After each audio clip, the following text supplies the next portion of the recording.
मित्रांनो, अबोली या मालिकेच्या आजच्या भागामध्ये नीता अबोलीला तू जाणार म्हणून मी अगोदरच तुझी पिशवी भरून ठेवली आहे, तेवढीच माझी तुला मदत असं बोलते व लगेच अबोलीकडे तिचं सामान देते व तिला लगेच तिथून जाण्यासाठी सांगते.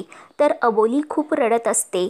तर नीता तिला बोलते, यातील चादर चटई सर्व काही आमचंच आहे, परंतु तरीही ते मी तुला दिलं कारण आता तू रस्त्यावर झोपशील, मग तुला ते उपयोगी पडेल. आणि सगळ्यात महत्त्वाचं म्हणजे रस्त्यावर भीक मागत फिरू नकोस. देवाने 2 हात 2 पाय दिले आहेत ना, मग कष्ट कर, पैसे कमव आणि स्वतःचा उदरनिर्वाह कर. आणि पुन्हा कधीच आम्हाला तुझं तोंड दाखवू नकोस, चल इथून चालती हो. असं बोलतच नीता आतमध्ये जाते. ते सर्व आजी पाहते व लगेच अबोलीजवळ जाते व तिला बोलते, अजून तू इथेच का?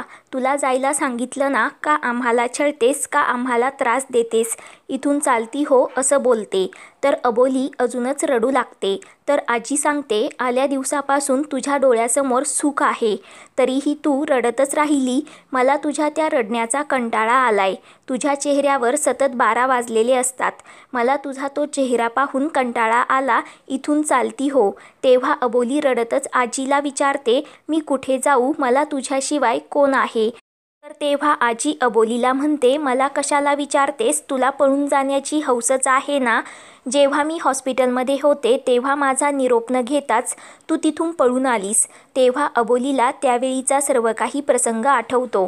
तर आजी म्हणते, नाहीतरी तुला जबाबदारी झटकण्याची सवयच आहे आणि तुला तसं जमत नाही तर जीव दे, तसंही तुझा जगून काही फायदा नाही. तर अबोली आजीला विचारते, माझी काय चूक आहे? मी तर पहिल्यापासून सर्व काही सहन करत आले आहे, मग माझ्यासोबतच असं का घडतं? तर तेव्हा आजी सांगते, तुझ्यासोबत घडतं कारण तू ते स्वतःवर ओढून घेतेस. तुला दुःखात लोळायची सवयच झाली आहे. तुझा आनंदच दुःखात आहे. त्यावर अबोली सांगते, आजी असं काहीच नाही. मला सुद्धा माझं घर, माझी माणसं हवी आहेत. तर आजी म्हणते, तुला नाती हवी आहेत ना? मग ती जपण्यासाठी तू इतके दिवस काय केलंस? कधी या घरात पाऊल टाकलंस का? तू घरातल्या माणसाला उलट प्रश्न केले का? एक लक्षात ठेव, हे घर माझ्या नातवाचं आहे आणि तू माझ्या नातवाची बायको म्हणजेच माझी नातसून आहेस. त्यांनी तुला बाहेर जायला सांगितलं तर तू लगेच जायला निघालीस. त्यांना जाब विचारला का? या घरात कोण राहणार आणि कोण नाही राहणार हे सर्व तू ठरवायचंस, कारण तू या घरची सून आहेस. तर अबोली सांगते, आजी आता मी या घरची सून नाही राहिले, कारण अंकुश सरांनी मला डिवोर्स दिला आहे. तर तेव्हा आजी अबोलीला विचारते, बायको म्हणून तुझं काहीच कर्तव्य नाही का? तू त्याला नाही म्हणू शकत नव्हतीस का? की सगळं नवऱ्याचंच ऐकायचं? तुला तुझं डोकं नाही का? घर सांभाळण्याचं काम घरातल्या बाईचंच असतं, परंतु तू तसं काही केलंस का? ते तुला सांगतात आणि तू त्यांचं ऐकतेस. हे किती दिवस सहन करशील? कारण देव आपल्याला दुःख देतो, परंतु ते धुडकावून लावण्याचं काम आपलंच असतं. तू एक बाई माणूस आहे, तुझ्यात शक्ती आहे, त्याचा वापर कर. अंकुशने तुला डिवोर्स दिला, तो तू घेतलास. नकार द्यायला काय तुझं तोंड शिवलं होतं का? या घरात माझी सून आहे रमा, ती सर्व घर सांभाळते. मला अशीच नातसून हवी आहे, जी मला सांभाळेल, माझ्या या घराला सांभाळेल. या आशेनेच मी तुझ्याकडे पाहत होते, परंतु आता मला असं वाटतं की मलाच तुला सांभाळावं लागेल. माझ्याकडे बघ, माझा नवरा गेला, मुलगा गेला, तरीही मी खंबीरपणे उभी आहे. आणि तुझ्यासमोर तर एवढा मोठा नवरा आहे आणि ते सर्व सोडून तू पळून चाललीस का? तो अंकुश मूर्ख आहे, परंतु तुला कळत नाही का? तुला खरंच इथे राहायचं असेल तर सांग, नाही तर मी उगाच कशाला माझं रक्त अटवू. तर अबोली होकार देत, मी तुम्हाला सोडून कुठे जाणार असं बोलते. तेव्हा आजी अबोलीला तिच्यासोबत गणपती बाप्पासमोर घेऊन जाते व बोलते, आता त्याला रडून सांग, माझ्या मदतीला धावून ये. बघ तो येतो का? तो नाहीच येणार, कारण तो हेच म्हणेल, मी या पोरीची मदत का करू, जिला स्वतः काही करता येत नाही. तुला जेवढी अंकुशची गरज आहे ना, तेवढीच गरज अंकुशलाही तुझी आहे, हे लक्षात ठेव. इतकं चांगलं वागायचं नाही, वेळ आली की हिंमत दाखवायची. जेव्हा मी आजारी पडले होते तेव्हा तू मला हॉस्पिटलमध्ये घेऊन गेलीस. राघूवर ज्या गुंडांनी हल्ला केला त्यांचा तू सामना केलास. रमाचं तोंड काळं करणाऱ्यांना तू धडा शिकवलास, स्वतःच्या आईला जेलमध्ये टाकलंस, सत्याच्या बाजूने उभी राहिलीस. परंतु आता जेव्हा तुझी लढाईची वेळ आली तेव्हा तुझी ताकद, तुझी हिंमत कुठे गेली? उद्या वर्षाचा सर्वात मोठा सण म्हणजेच गुढीपाडवा आहे. स्वतःच्या घरात जाऊन खमक्याने उभी राहा आणि ते जर तुला जमत नाही ना, तर हे बाडबिस्तर घेऊन इथून चालती हो व पुन्हा मागे वळून पाहू नको. असे बोलतच आजी रागाने तिथून निघून जाते. तेव्हा ते सर्व काही पाहून अबोली गणपती बाप्पासमोर रडत बसते. तर तेवढ्यात गणपती बाप्पाच्या हातातून एक फूल खाली पडतं.